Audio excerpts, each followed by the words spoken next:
Bonjour à toutes et à tous. Nous voulions aujourd'hui vous parler de notre EPCI Swiss Life ESG Dinapierre et vous expliquer pourquoi ce fonds a toute sa place dans l'éventail des solutions pierre-papier. Nous avons régulièrement des questions de la part de nos clients et de nos partenaires sur notre EPCI et ces questions portent souvent sur l'écart entre la performance 2022 de ce produit et celle de la SCPI ESG Pierre Capital ou de l'unité de compte immobilière ESG Tendance Pierre.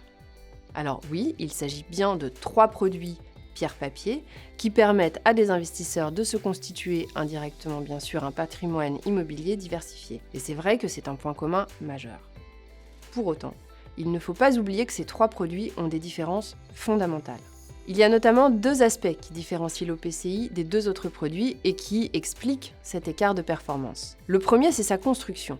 Il est vraiment important d'avoir en tête qu'une SCPI achète et gère un patrimoine immobilier locatif. Il y a 100% d'immobilier dans une SCPI.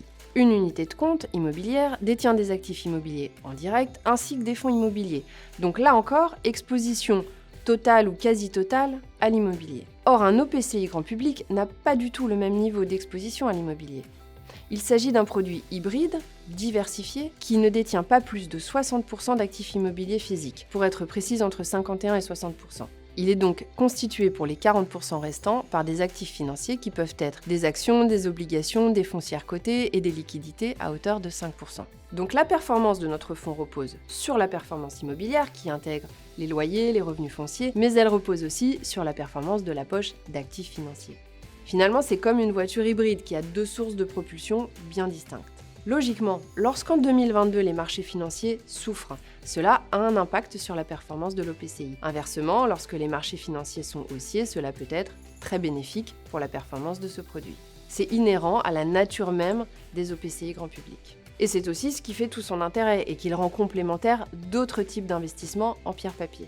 Il faut juste bien comprendre ce produit et savoir donc ce qu'on peut en attendre dans des situations de marché données. Le deuxième élément clé à avoir en tête lorsqu'on parle de l'OPCI Swiss Life ESG Dinapierre, c'est que sa valeur liquidative reflète l'évolution du marché. Quand on valorise un OPCI grand public, les fluctuations quotidiennes de la poche d'actifs financiers sont évidemment prises en compte. Mais ce qu'on sait moins, c'est que les actifs immobiliers d'un OPCI sont valorisés trimestriellement. Ce n'est pas le cas du tout des SCPI par exemple, qui sont valorisés une fois par an et qui n'ont pas l'obligation d'impacter un changement dans leur prix de part, dès lors que cette valeur du patrimoine immobilier reste dans un tunnel compris entre moins 10 et plus 10%. Donc certes, la performance des OPCI grand public varie, et notre OPCI a pu connaître une année compliquée en 2022 où la performance a été de moins 4,06%. Mais il a également affiché des performances supérieures à 5%, comme ça a été le cas pendant plusieurs années, avant la crise sanitaire en 2017, 2018 ou 2019. Ce qu'il faut retenir, c'est que ce prix, c'est finalement le juste prix, puisque la valeur liquidative est en phase avec le marché.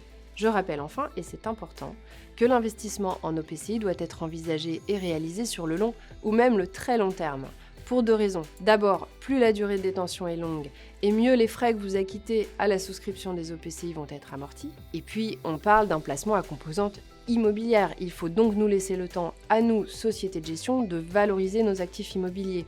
Les cessions, les acquisitions, les travaux, les relocations immobilières, tout ça, ce sont des processus longs. En conclusion, l'OPCI Swiss Life ESG Dinapierre est un véhicule hybride, diversifié, qui dispose de 2 moteurs de performance, immobilier et financier, et qui est valorisé au juste prix. C'est un produit complémentaire des SCPI et des UC immobilières qui a toute sa place dans l'éventail des solutions pierre-papier et qui, sur l'horizon placement recommandé qui est de 8 ans, a su démontrer tout son intérêt dans une allocation.